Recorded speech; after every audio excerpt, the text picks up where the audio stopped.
Again welcomes to all of you. पिछली class में हम लोगों ने डिस्कस किया था एनिमल हस्बेंड्री के कुछ बेसिक क्वेश्चन के बारे में जो कि एग्ज़ाम में आए हुए थे।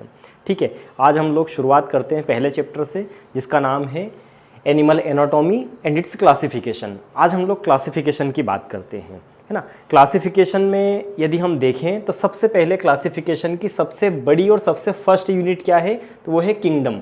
और किंगडम या जगत क्या है, एनिमेलिया, जंतु जगत। जंतु जगत एनिमेलिया में कौन आते हैं, तो उसका आंसर है ऑल लिविंग ऑर्गेनिज्म। अब लिविंग ऑर्गेनिज्म में भी दो तरह के होते हैं, autotrophs and heterotrophs. For example मैं आपसे पूछूं कि जीवित जीव में क्या प्लांट्स हैं या नहीं है, क्या प्लांट्स जीवित होते हैं, आप कहोगे बिल्कुल होते हैं। फिर मैं पूछूंगा कि अगर प्लांट्स जीवित हैं तो क्या उनको हम जंतु जगत में रखेंगे, आप कंफ्यूज हो जाओगे, नहीं सर उनका तो पादप जगत है, प्लांट ही है। तो फिर पादप जगत में आते हैं तो किस बेसिस पे आते हैं, तो कहा दो तरह के जीवित जीव हैं, ऑटोट्रॉफ्स, हेटेरोट्रॉफ्स। ऑटोट्रॉफ्स स्वपोषी जो अपना भोजन स्वयं बना सकते हैं बाय फोटोसिंथेसिस लाइक प्लांट्स। तो सारे पौधे आते हैं पादप जगत में और उनको कहते हैं ऑटोट्रॉफ्स। लेकिन जो डायरेक्टली या इनडायरेक्टली डिपेंड्स होते हैं प्लांट्स पर, वो आते हैं हेटेरोट्रॉफ्स में। अब डायरेक्ट या इनडायरेक्ट क्यों कहा मैंने, फॉर एग्जाम्पल हिरन घास खाता है, पता चल रहा है, लेकिन शेर घास नहीं खाता। इनडायरेक्टली लेकिन वो डिपेंड है घास पर ही, क्योंकि फूड चेन में वो उसका खाना है खरगोश या हिरन, लेकिन खरगोश हिरन क्या खा के बड़े हुए, घास खा के, है ना। तो डायरेक्टली या इनडायरेक्टली जो भी प्लांट्स पर डिपेंड हो वो सब आते हैं हेटेरोट्रॉफ्स में। और हेटेरोट्रॉफ्स में आने वाले सारे लिविंग ऑर्गेनिज्म जो हैं उनका जगत क्या है, जंतु जगत, एनिमेलिया। सेकेंड यूनिट होती है फाइलम, संघ। और फाइलम या संघ होता है कॉर्डेटा। कॉर्डेटा में आते हैं सारे कशेरुकी या जिनमें होती रीढ़ की हड्डी, बैकबोन वाले सारे जीव। अब रीढ़ की हड्डी यदि आप देखोगे ध्यान से तो वो मिलकर के बनी है छोटे छोटे स्मॉल पीसेस से, और हर एक छोटा टुकड़ा हड्डी का कहलाता है वर्टिब्री, कहलाती है वर्टिब्री या कशेरुका। और वर्टिब्री के कारण ही इन जीवों को कहते हैं वर्टिब्रेट्स या कशेरुकी हिंदी में, है ना। तो वो सारे जीव जो सीधे चल फिर सकते हैं उन सब का संघ क्या है, कशेरुकी, कॉर्डेटा, जिनमें होती है बैकबोन। थर्ड यूनिट क्या है, वो है क्लास या वर्ग। क्लास है मेमेलिया। मेमेलिया में आते हैं सारे के सारे स्तनधारी। अब मेमेलिया या स्तनधारी कहने के लिए इनमें जरूरी है मेमरी ग्लैंड्स का होना। मेमरी ग्लैंड्स, अब ग्लैंड्स कहीं भी आए समझना कुछ ना कुछ वहां से सिक्रीशन चल रहा है। मेमरी ग्लैंड सिक्रीट करती है मिल्क को, तो मिल्क का सिक्रीशन करने वाली ग्लैंड्स मेमरी ग्लैंड के कारण ही इनको कहा गया है मेमेलियंस और इनको रखा गया है मेमेलिया में। तो जो भी जीव अपने बच्चों को दूध पिलाते हैं वो सब कहलाते हैं स्तनधारी और उनको रखा गया है मेमेलिया में। अगला यूनिट है ऑर्डर या गण। ऑर्डर क्या है, अंगुलेटा। अंगुलेटा मतलब कि हूव्ड एनिमल्स, जिनमें भी खूर पाए जाते हैं, है ना। अब हूव्ड एनिमल्स में अगर हम बात करें तो वो होते दो तरह के, एक जिनमें खुर दो हिस्सों में बटा हुआ हो, है ना, सम भागों में, इसलिए इनको नाम दिया समखुरी, इवन हूव्ड एनिमल्स। दूसरे वो जिनमें खुर बटा हुआ नहीं हो, पूरा एक ही हो, उनको कहा गया है ओड हूव्ड एनिमल्स, है ना, या विषम खुरी। तो खुर दो तरह के हो गए, इसलिए हमको यहाँ ऑर्डर में फिर बनाना पड़ा सब ऑर्डर। तो सब ऑर्डर अंगुलेटा में पहला आर्टियोडेक्टाइला, दूसरा पेरिसोडेक्टाइला। आर्टियो में आएंगे इवन हूव्ड और पेरिसो में आएंगे ओड हूव्ड एनिमल्स। अब इवन हूव्ड एनिमल्स में कौन कौन से होंगे, तो आर्टियोडेक्टाइला में हमने फिर बात करते हैं फैमिली की। तो आर्टियोडेक्टाइला में तीन फैमिली है, पहली है बोविडी, दूसरी सुइडी, तीसरी केमेलिडी। बोविडी फैमिली में आने के लिए दो कंडीशन चाहिए। पहली तो इस फैमिली में आने वाले सारे जीव जुगाली करते हों, रूमिनेशन करते हों, और दूसरा इनमें होलो हॉर्न हो, खोखले सींग हो, है ना। तो ये दो कंडीशन जो भी फुलफिल करते हैं वो सारे के सारे मेंबर है बोविडी फैमिली के। दूसरा है सुइडी फैमिली, तीसरा है केमेलिडी फैमिली, है ना। बोविडी फैमिली में अगला यूनिट फिर इसके बाद आता है जीनस। जीनस बोविडी में आए हैं चार, बोस, बोवेलस, केप्रा और ओविस। पहला जीनस है बोस, और बोस में आती हैं केटल्स। केटल्स का मतलब गोवंशीय। गोवंशीय या केटल्स अपने आप में एक बड़ा शब्द है जिसके अंदर सारी तरह की गायें आ जाएंगी, भारतीय, विदेशी, याक, गयाल सब आ जाएंगे। आगे इसके बारे में अपन डिस्कस करेंगे। तो बोस में आ जाएगा केटल्स। फिर है बुबेलस, बुबेलस में आती हैं बफेलोज, सारे भैंसवंशी। केप्रा में आएंगी गोट, और ओविस में आएंगी शीप। फिर इसी तरह सुइडी फैमिली में जीनस है सुस, यहाँ पे एनिमल है स्वाइन, पिग या उसी को कहो बोर। और केमेलिडी फैमिली में जीनस है केमेलस, एनिमल नाम से पता चल रहा है केमल। फिर इक्विडी फैमिली जो कि एक ही फैमिली है पेरिसोडेक्टाइला की, तो पेरिसोडेक्टाइला या विषमखुरी या ओड हुफ्ड एनिमल्स में इक्विडी फैमिली जिसमें जीनस है इक्वस, और एनिमल यहाँ जो है स्टेलियन, अस एंड जेब्रा, घोड़ा, गधा और जेब्रा, ये तीनों ही यहाँ आते हैं। अब यहाँ तुमको जो क्वेश्चन पूछा जाता है वो कई बार पूछा जाता है कि what is the family of cow, family of cow, answer आना चाहिए बोविडी। पूछेगा फैमिली ऑफ गोट, अब जैसे ही गोट कहता है हमको पहले ही ऑप्शन में वहाँ मिलेगा केप्रा, हम सोचते हैं गोट मतलब केप्रा, लेकिन नहीं, जब फैमिली कहे तो चारों की फैमिली, काउ, बफेलो, गोट, शीप, चारों की फैमिली बोविडी, लेकिन जीनस चारों का अलग अलग है ना। इसी तरह अगर वो कहे कि भैया स्वाइन का जीनस क्या है, तो हम वहाँ पर सुइडी ना कहें, जीनस कहे तो आएगा सुस, फैमिली कहे तो ही आएगा सुइडी। केमल का फैमिली क्या है, तो फैमिली है कैमेलिडी, लेकिन जीनस क्या है, कैमेलस।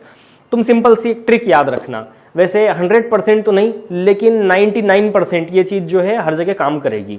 कैसे काम करेगी, तो जब भी जीनस कहते हैं तो लास्ट में किसका साउंड आता है, स का, और जैसे हम फैमिली कहते हैं तो लास्ट में साउंड आता है ई का, है ना। कहो फैमिली आएगा ई का साउंड, कहो जीनस आएगा एस का साउंड, है ना। तो यहाँ फैमिली देखो जरा, सबसे पहले यहाँ पर फैमिली है बोविडी, सुइडी, देन कैमेलिडी और लास्ट में इक्विडी।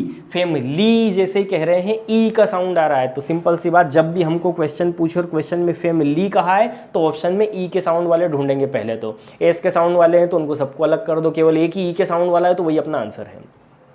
अगर वो पूछ ले जीनस तो एस का साउंड आना चाहिए, बोस, बोबेलस, ओविस, सुस, केमेलस, इक्वस, सभी जगह एस का साउंड आ रहा है, तो जीनस मतलब एस का साउंड, ई के साउंड वालों को अलग कर दो। अब कुछ लोग यहाँ सोच रहे हैं सर केपरा में कहाँ एस का साउंड है ना, वो केपरा पे ही बैठे हुए हैं, तो केपरा में एस का साउंड नहीं है, ये एक्सेप्शनल केस है, अपवाद है। और अच्छा इसमें एस का साउंड नहीं आ रहा है, इससे पता चलेगा कि ये खोखले सींग वाला नहीं। अभी थोड़ी देर पहले मैंने कहा था बोविडी फैमिली में आने के लिए होलो हॉर्न होना चाहिए, लेकिन केप्रा यानी कि गोट में होलो हॉर्न नहीं होते। आपने देखा होगा काऊ बफेलो में जैसे हॉर्न होते हैं अंदर से खाली होते हैं, खोखले होते हैं, वैसे गोट में नहीं होते। गोट में हल्के से स्पाइरल हॉर्न होते हैं और अंदर से सॉलिड होते हैं।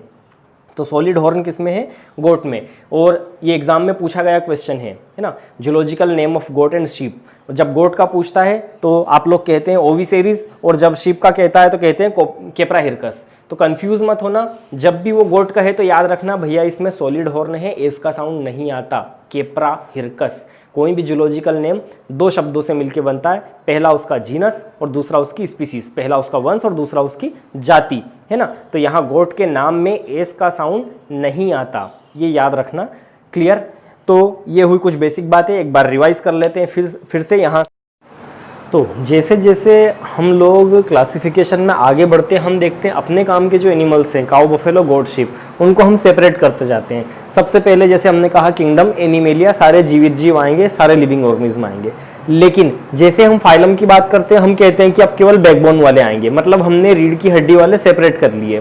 फिर थर्ड यूनिट क्लास मेमेलिया में हमने कहा कि बैकबोन में से भी अब केवल वही आएंगे जो मेमरी ग्लैंड्स वाले हैं या जो अपने बच्चों को दूध पिलाते हैं, केवल स्तनधारी मेमेलियंस आएंगे, है ना। तो यहाँ सारे बर्ड्स अलग हो गए। जैसे यहाँ पर कॉर्डेटा में सारे जितने भी रेंगने वाले थे अर्थवर्म टाइप के, वो अलग हो गए थे। फिर फोर्थ यूनिट ऑर्डर अंगुलेटा में कहा केवल खुर वाले आएंगे, लेकिन यहाँ खुर वाले में भी फिर दो कंडीशन है ना, कि एक होते हैं इवन हुफ्ड एनिमल्स, दूसरे हैं ऑड हुफ्ड एनिमल्स, समखुरी और विषमखुरी।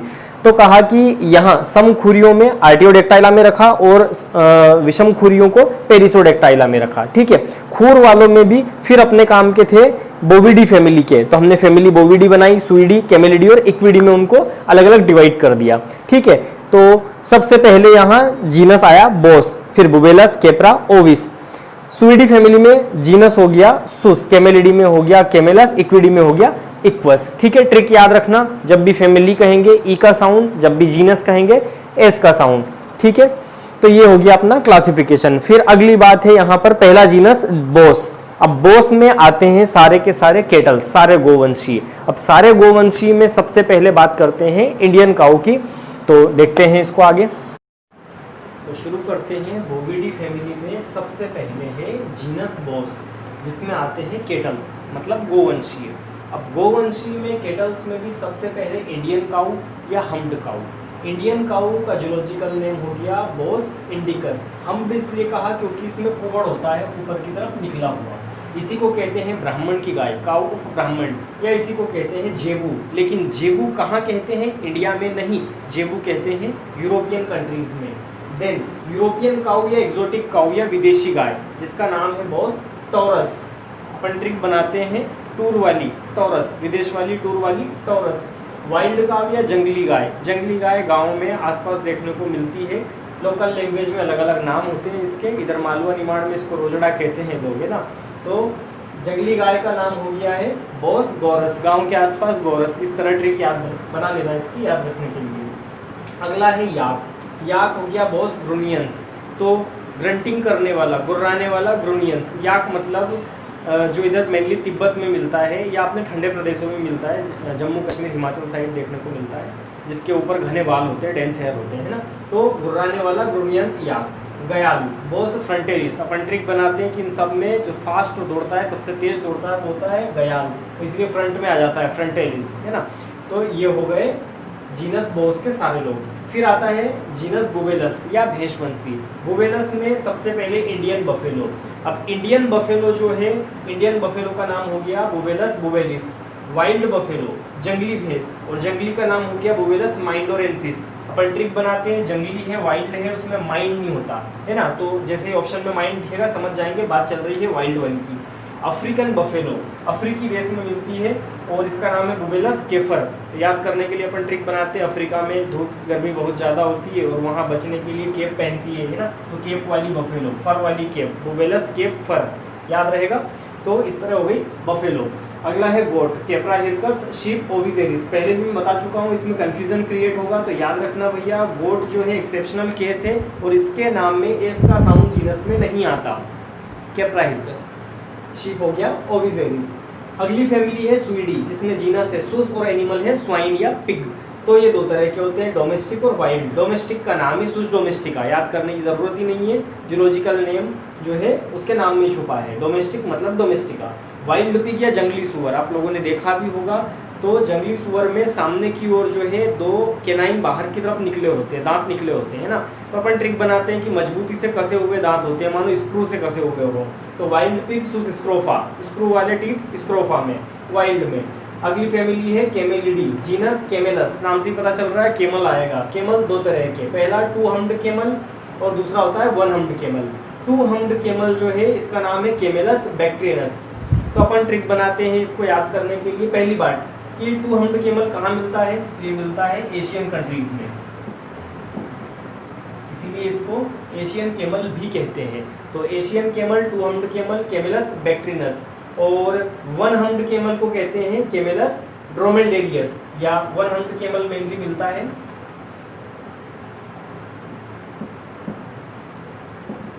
अरेबियन कंट्रीज में, है ना, सऊदी अरब के देशों में। तो 2 हम्प्ड केमल मिलेगा अपने एशिया के देशों में। अब आप लोग राजस्थान वाले को देख के जो है एशिया को माइंडसेट मत करना, है ना, क्योंकि राजस्थान में जो अपन ने ऊँट देखे हैं उसमें सिंगल हम्प मिलता है। लेकिन इंडिया के अलावा, है ना, चाइना में और आसपास के देशों में और इंडिया में भी, लेह लद्दाख की तरफ जाएंगे तो वहाँ अपने को जो है 2 कुबड़ वाले ऊँट दिखाई देंगे, ठीक है। तो 2 हम्प्ड केमल एशिया में मिलते हैं और दोनों कुबड़ पर मानना कि एक एक बैक्टीरिया बैठा हुआ है जो ऊँट को चला रहे हैं, ठीक है। तो बैक्टीरिया वाले ऊँट इधर एशिया में, एशियन केमल बैक्ट्रियनस। लेकिन दोनों कुबड़ को अगर जोड़ दें अपन तो एक बड़ा सा ड्रम जैसा कुबड़ बन जाएगा, बड़ा सा हम्प दिखाई देगा, उसको कहेंगे ड्रम जैसा, ड्रोमेडेरियस, 1 हम्प्ड केमल। तो इस तरह ये ट्रिक बना लेना ताकि आसानी से याद हो जाए।